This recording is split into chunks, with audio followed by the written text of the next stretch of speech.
clear from the contributions that have been made that this bill won't be progressing any further tonight, but I do want to make some observations on some of the positions that other parties have taken, and I'll start with the opposition.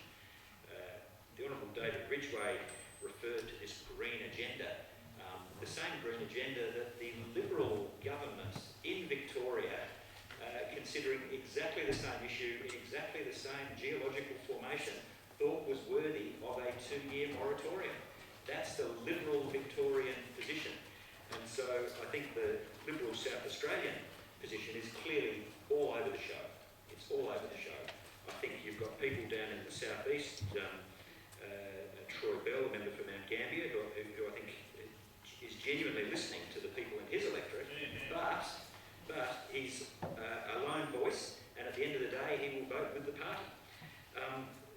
The Honourable David Ridgway referred to this what he called a simplistic opposition to hydrocarbons. Well, he would say that coming from the party where coal is good for humanity, was a recent pronouncement from the Prime Minister. He didn't say, coal historically has achieved some development issues in Western civilisation, or he didn't say, he said coal is good for humanity. He wants more coal ports, more coal trains, more fossil fuels. Which bit of the International Panel on Climate Change's findings about having to leave 80% of remaining fossil fuels in the ground don't the Liberals understand? Deep down, they do not take climate change seriously. And what's even worse is they don't take the concerns of local farmers seriously.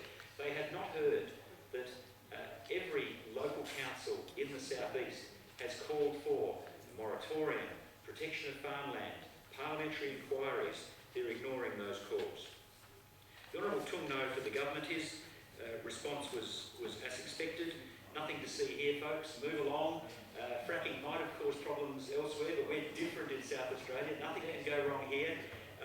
Santos fined thousands of dollars for water pollution from fracking operations interstate. That couldn't possibly happen here. There's nothing to see. Our existing processes are more than adequate.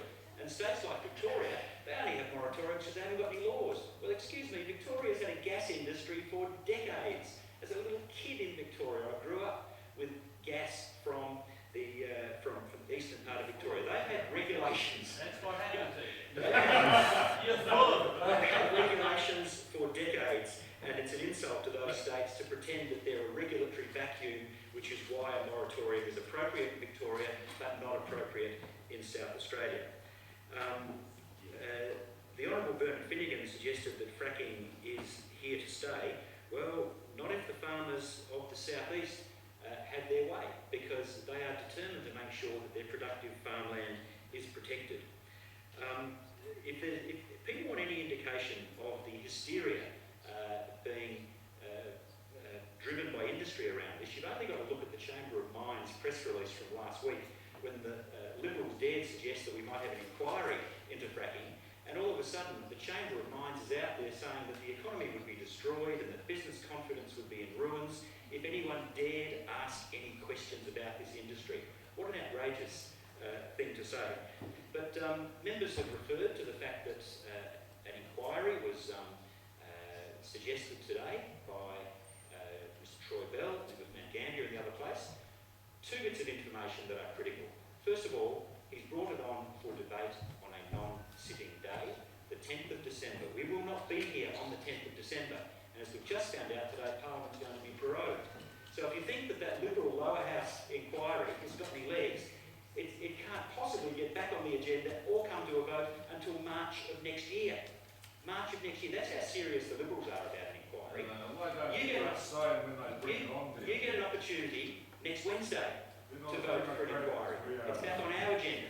And next Wednesday, we can find out whether the Liberals are serious about doing what the farmers of the southeast say is important, and that is a thorough parliamentary inquiry into this industry.